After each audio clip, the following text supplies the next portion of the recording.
आता या ओबीसी मध्ये एक सुद्धा मनुष्य आता सरपंच सुद्धा होणार, त्याने सगळं कुणबी मराठा कुणबी म्हणून तिथे येणार.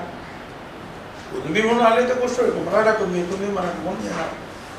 म्हणजे मग दुसऱ्या समाजाचा कुठेच एक सुद्धा राजकीय फायदा कुठे राहणार नाही, तो राहणार नाही.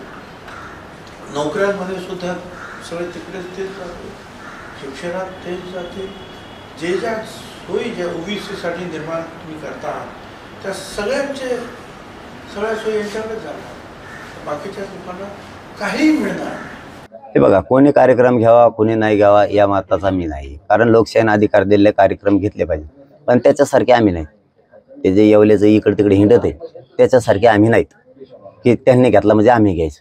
आम्ही त्यात मोडत नाही. तेच झालेलं बधी राहतात. ते काही खातं नाही पितं नाही. त्याला वाटतं हे मराठी आरक्षणात गेले, त्याचं स्वप्न काय होतं, मराठी आरक्षणात येऊ द्यायचे नाही, ते दंड थोपटायचं. आत्ताच 2 करोड मराठी आम्ही आरक्षणात नेऊन घातले, आता थोडे राहिले ते बी चालले, ते झाले पागल. त्याला वाटतं मग काहीचा हिवाय नाही आता, कारण तो जी जर नेतच खराब आहे. आमचं सांगू तुम्हाला, कालचा कायदा पारित झाला ना, त्याच्यामध्ये ओबीसी बांधवांच्या सगळ्या सोयऱ्यांना सुद्धा फायदा होणार आहे. मग मी बोललो असतो तिथं, आरक्षणासाठी लढाई आम्ही केली, चला उडवा इथून, काय संबंध यांचा. आमचे तुझे इतके नियत खराब नाही. आम्हाला वाटतं गोरगरीब ओबीसी बांधवांचं एनटी व्हिजंटीचं कल्याण होतं ना, होऊ द्या ना, आपलं काय चाललंय होऊ द्या, आपलं होईन त्यांचं, तसं त्याचं नाही. त्यामुळे ते झालेलं आहे पागल.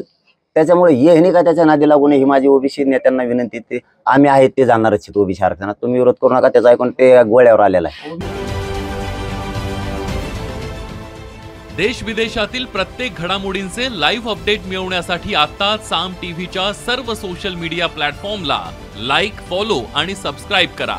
तसंच सर्व नोटिफिकेशनसाठी बेल आयकॉन प्रेस करायला विसरू नका.